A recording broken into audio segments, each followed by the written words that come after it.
Guaranteed basic income is the act of providing unconditional and unrestricted payments to help individuals with their basic needs. Last year, Cecilia, who asked to remain anonymous, received monthly $500 payments from a privately funded program that helped her and her family weather the COVID-19 pandemic. NM Cafe helped us when we got sick from COVID. They helped us with the food pantry, plus they helped with the monthly payments.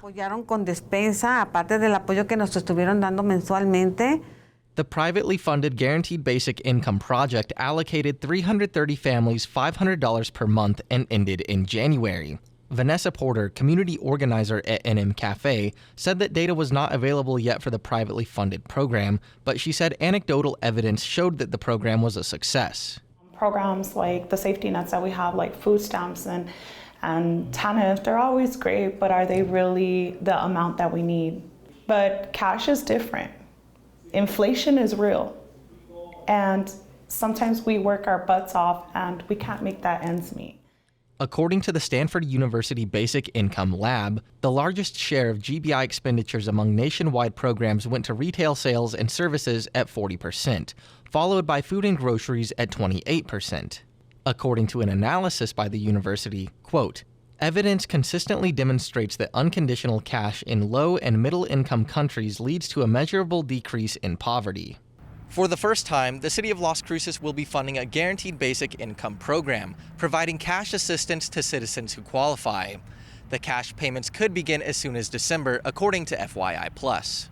With $1.7 million of Federal American Rescue Plan Act funding, multiple nonprofits in the Las Cruces community will provide $500 monthly payments over 18 months to 150 eligible Las Cruces families. City Councilor Joanna Bencomo said that the program is meant to redefine the way the city looks at social safety nets. Often, poverty programming in this country has been very prescriptive, and those kind of programs obviously have not worked. They need to be transformed, and GBI is saying on the policy level, the impact is saying this is how we can better do anti-poverty program that is really supporting families. The nonprofits behind the program are Community Action Agency of Southern New Mexico, FYI+, and Jardín de los Niños, and they're partnering with New Mexico State University's Crimson Research to evaluate the program's effectiveness.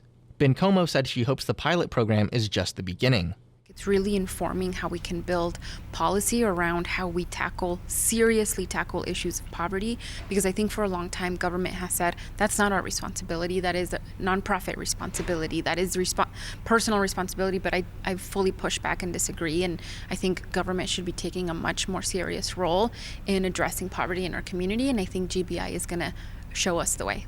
While all 6 city councilors voted in favor of using federal funds for the program, Mayor Ken Miyagishima voted against it and said the funds could have been better allocated elsewhere. I didn't want it just to be a handout. I wanted it to be a opportunity to help someone. And it very well may be. I hope it doesn't just turn into, hey, I got this money, this is great, and okay, well, it ran out, and so what am I going to do now?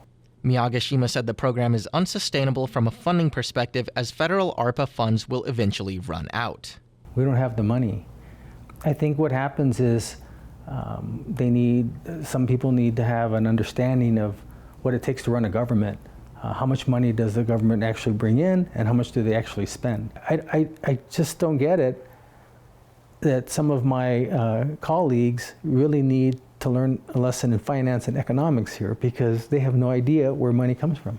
I'm sorry. It's just, that should be something that they need to know. It just doesn't come out of thin air. The reason why we're seeing a lot of inflation is because the country has printed a lot of money and there's nothing to back it up. While the implementation of Guaranteed Basic Income can be costly, proponents are hoping to show the pilot program will prove beneficial for the local community. For KRWG Public Media, I'm Johnny Coker.